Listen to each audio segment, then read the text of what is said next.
that, I gotta say, my name is Dewayne Sanderson from Yokchi Healing Arts, Yokchi Spoken Word, and the Calabash Zone. We gotta shout out to Yvette Martin, killing it on the Calabash Zone. But alright, let's have some fun. So, I'm having a moment. So, so we're all internally healing ourselves. We're healing, we're doing all the healing work, we're doing all the mental work, and so we get to that point, right? And then from that point, I know I'm just jumping right into the topic. So right from that point, we say we're healed, we jump into a relationship. All right, so you jump in a relationship, and what it is, you jump in a relationship, and you and your other partner connecting physically. You're connecting physically, everything's going good. You know what I mean? Like, it's on point, right? And then here comes the other part of it. So you get connect physically, but then you want to grow spiritually in a different form. I'll explain. So if you're connecting physically, but you and your partner is not connected on that same spiritual intimacy, the same clarity, same understanding, same brain length. When I say brain length, I mean like when you guys are connecting so deep with that intimacy, which I'm saying, chopping that word up, saying very difficultly, is that once you connect on that, not a conscious, that wavelength, which is, a friend of mine once told me that in order for you to really, really connect with a woman on that deepest level, in order for her to share herself with you mentally, she could share yourself physically, but doesn't mean that she's connected with you. So once you're able to get into a woman's mind, and the woman be able to get into your mind openly and honestly sharing that thought, and you guys start to move on that deep communication level where you don't have to think.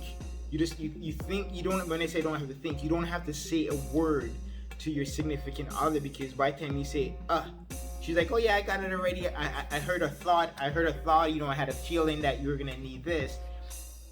In order to get to that level, you have to connect with your partner here through the imagination, to your creativity, to your the brave length of everything moving. And what the thing is, we all have so much emotional junk in our mind, that these emotional junk blocks certain things. So guess what?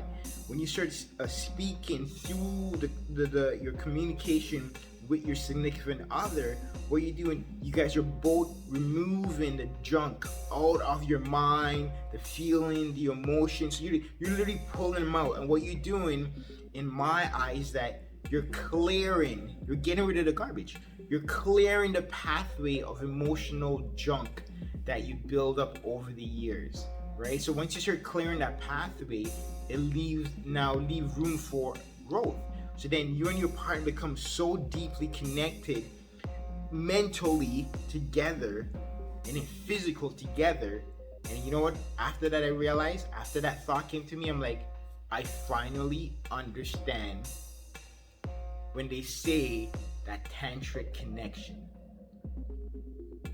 I'm gonna repeat that. I finally understood what they said about understanding that tantric connection, because that is where I feel like everybody should be. I don't know if that's wrong, but I feel that everybody should be on that wavelength. But in order to get to that wavelength, you gotta clear the junk out of your head. You gotta clear the emotional baggage. You gotta clear that thought process. Like, rethink, reorganize, whatever you need to do, journal, whatever it is. But then once you start clearing the junk, and you and your significant other start connecting that wavelength, that becomes the complete tantric connection, because you're now a unit. You're one. Your essence, your being is intertwined. It's locked in. It's moving. It's like that energy like flowing. It's unstoppable. You can feel that. You know what I mean? And that's what I'm saying. All right, so the other thing I want to say is that we should all go to marriage counseling.